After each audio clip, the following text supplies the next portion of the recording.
Hey everyone, it's Dalton at Daltonians TFs, and today we're taking a look at the Deluxe Class Transformers Titans Return Highbrow with his Titan Master Xort. We'll get into that here in just a moment, but real quick, take a quick look at his packaging. You got Xort and Highbrow. You got the image of, Xort either detaching or attaching to Highbrow. You got the same old artwork here on the back. Then it says, the gravity disruptors of Xort allow him, or give Highbrow the power to manipulate gravitational fields. So basically, yeah, it's a little bit different from what I know of Highbrow, but anyways, take a look at the tech specs. Strength all the way up to 11, speed of 10, intelligence of 9, and fire blast of 9. So not bad. Same old image. And let's go ahead and bring in Highbrow. Now, right out of the package, you want to go ahead and see this. The propellers are really bent up. I'm going to try the hot water trick and try to get those bent back into place. But overall, not bad. Just so you guys know, this is it uses the same engineering as, Scourge, but a lot of the almost all the parts are brand new. We'll get into that here when we get to robot mode. So, as far as the helicopter mode, a lot of molded in details. Most of it painted right here on the side in that gunmetal gray. You can kind of see that. And painted a little bit here. You got this little either gun or looks like a radar or something. Got those little things there. You got the support rotor. Again, just a lot of molded in detail. Some more of that silvery gray. Nice red cockpit. You can see Xort inside. And zooming out, as you can see right now, no landing gear. And that is because he's got one right here in the front, which has this little stand for the flight stands, or this little hole for it. Just go ahead and flip that out, and you take the guns here, which have a little landing gear molded on. Now, I've seen a lot of people taking them and plugging them in like this. Well, you can't really use the landing gear when it's like that. There's this little rectangular tab right here. That will go right into this little slot. Gotta have it on the right side, so the peg has to face inward towards the body. And there we go. Now Highbrow has all three landing gear, and he is pretty well balanced because most of the weight is up here, but if you apply too much back here, he's gonna tip back. So as far as other places you can have the weapons onto, let's go ahead and get that back together. It's a little difficult getting them out. You can plug them in right here on the edge. So you got that, or you can even plug them in. Nope, it's too big of a slot. So you can tab them in right here along the side of the cockpit, but they come out really easily. At a certain point, they'll just dangle and fall. Let's go ahead and get them both off right now because we're going to be transforming him very shortly. Let's go ahead and get Xort, or like I said before, his original name was Gort, but I guess they lost the license to that. And zooming in here real quick, I've seen heard a lot of people comparing him to Beachcomber, and I mean I can kind of see that. Gray body, blue appendages, blue head, white or silver visor. Got Highbrow's face back there. Not too much as far as molded in detail. It's pretty much the same as Fracas. So go ahead and take these guns, and you want to, let's go ahead and zoom out here, just slide them together along this little track right here, and there we go. Just take Gort's feet, plug them in, and now he's riding a very lackluster looking turret system. Only can plug in from the side, so it's all he's going to be able to do. Just like with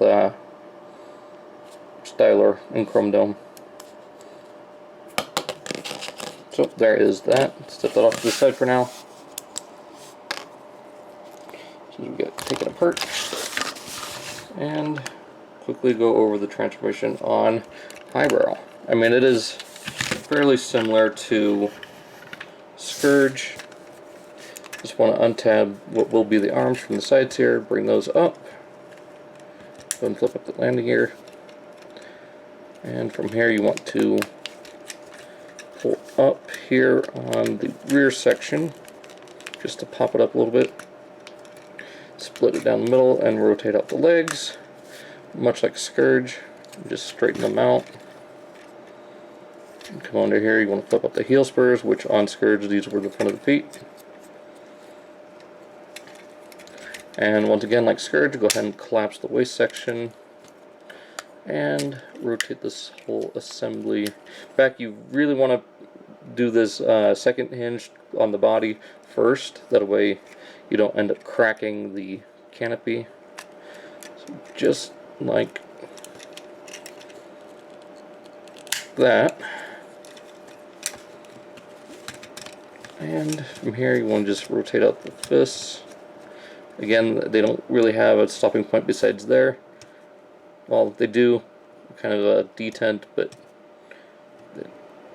yeah, right there. Go ahead and bring that out. I'm going to press in right here, bring that knot down. And last but not least, here we've got Gort and head on. So there we go. There is Highbrow. His head is a little bit high on the neck piece, but doesn't flop around like Scourge. And speaking of Scourge, there he is. And you can see here, you know, the thighs and hips are the exact same pieces. Actually, no, these are not. Oh, yeah. The heels and feet are the same. And that is really pretty much it, besides the internal, you know, little waist piece assembly. On Scourge, it'll rotate around so you can do different things with his legs. But with Highbrow, the way his waist piece is put together, it cannot rotate unless you end up shaving off a significant amount of his thighs. So let's get, which is kind of a bummer.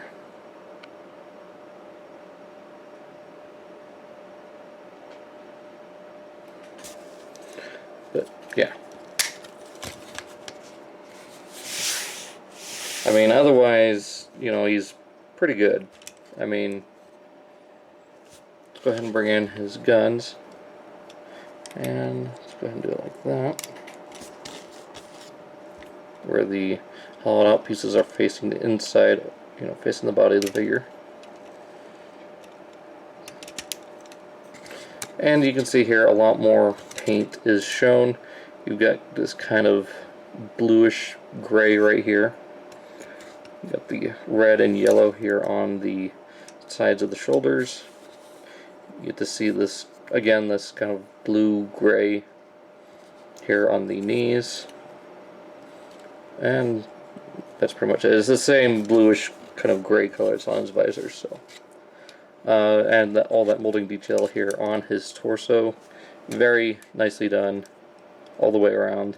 Very happy with this. The only thing I'm not too happy about is the problem with the propellers.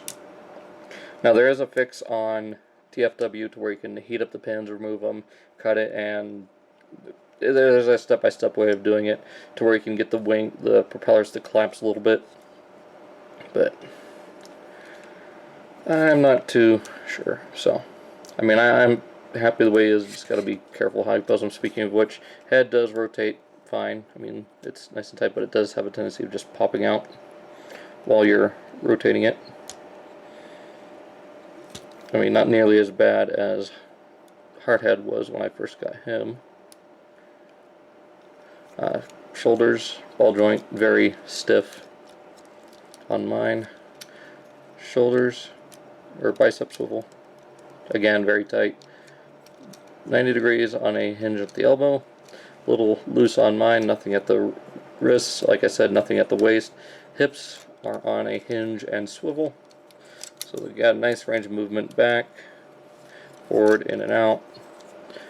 Thigh swivel bends well over 90 degrees at the knee, so perfect for some flying poses. And again, you've got another one of those ports right here on the back of the robot mode. So for helicopter mode, you can use that little section there, and for robot mode right there. So I think that pretty much does it for Highbrow. Really happy with this guy. Turned out really good. I've been thinking about a custom that I've been wanting to do with it. Let me know what you guys think. I've been thinking about doing a kind of pre-beast Silverbolt out of this. Not too sure about it. I know a lot of people like the idea of him using the Beast Hunter's Dreadwing design, but personally I think this works just as good, just in my opinion. So that pretty much does it for Highbrow. Hope you guys enjoyed, and I will see you all in the next review. So see you then. Oh, like I said, before I go, be sure to check out my Twitter, Facebook, and Instagram page. All those are down in the description, along with, yeah, that's pretty much it. So, hope you guys enjoyed, and I'll see y'all next time.